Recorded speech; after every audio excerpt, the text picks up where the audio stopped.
எதற்காக மகா சிவராத்திரி விழா? நிலவின் சுழற்சி கணக்கில் ஒவ்வொரு மாதத்தின் 14வது நாள் அல்லது அமாவாசைக்கு முந்தைய நாள் சிவராத்திரி என்று வழங்கப்படுகிறது.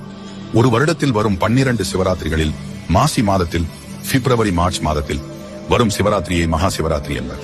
இந்த இரவு ஆன்மீக சாத்தியங்கள் நிறைந்த இரவு. அன்றிரவு பூமியின் வடக்கு அரைகோளம் ஏற்கும் நிலை இயற்கையாகவே உங்கள் உயிர் சக்தியை மேல் நோக்கி எழும்பச் செய்கிறது. அதாவது இந்நாளில் ஒருவர் தன் ஆன்மீக சாத்தியத்தின் உச்சி நோக்கி செல்வதற்கு இயற்கை தானாகவே உந்துகிறது. இதை பயன்படுத்திக் கொள்வதற்காகத்தான் இந்த கலாச்சாரத்தில் மகா சிவராத்திரியை இரவு முழுவதும் நீடிக்கும் விழாவாக உருவாக்கினார்கள். இயற்கையாக மேலெழும்பும் சக்தி தடையின்றி மேல் நோக்கி செல்வதற்கு உதவும் விதமாக அன்றிரவு முழுவதும் கண்விழிப்பது மட்டுமின்றி முதுகுத்தண்டை செங்குத்தான நிலையில் நேராக வைத்திருப்பது அவசியம் என்றும் வலியுறுத்தினார்கள். முருகப்பெருமான், சூரியன், இந்திரன், யமன், அக்கினி, குபேரர் போன்றவர்கள் மகா சிவராத்திரி பூஜை செய்து பலன் அடைந்தார்கள். அதுபோல பிரம்மதேவன் மகா சிவராத்திரி அன்று விரதம் இருந்து சிவபெருமானை வழிபாடு செய்ததால் சரஸ்வதி தேவி